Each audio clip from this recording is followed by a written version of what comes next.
ఇది తొలి అడుగు మాత్రమే. నా లక్ష్యం ఏంటంటే ప్రైవేట్ పాఠశాలలు ధీటుగా కాదు, ప్రైవేట్ పాఠశాల కన్నా అద్భుతంగా ప్రభుత్వ పాఠశాలని తీర్చిదిద్దాల లక్ష్యంతో మన ప్రభుత్వం పనిచేస్తుంది. ఇప్పటికీ అనేక సంస్కరణలు తీసుకొచ్చాం, అనేక మార్పులు చేర్పులు చేస్తున్నాం. రాబోయే 4 సంవత్సరాలు అద్భుతమైన ఫలితాలు వస్తాయని నేను ఆశిస్తున్నా. 10th క్లాస్ ఫలితాల్లో ఆంధ్రప్రదేశ్ ప్రభుత్వ పాఠశాలల విద్యార్థుల ప్రభంజనం.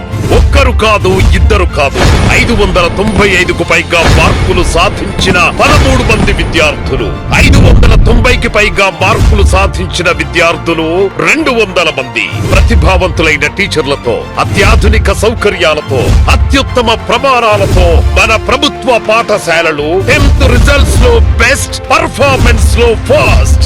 ఇది ఆంధ్రప్రదేశ్ ప్రభుత్వ పాఠశాలల రికార్డ్. మీ పిల్లల్ని ప్రభుత్వ పాఠశాలల్లో చేర్పించండి, వారి భవితకు బంగారు బాట వేయండి.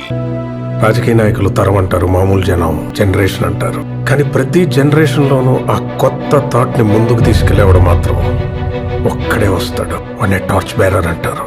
వెళ్తున్నాడు చూసావా బాలరెడ్డి, వాడే ఆ టార్చ్ బేరర్.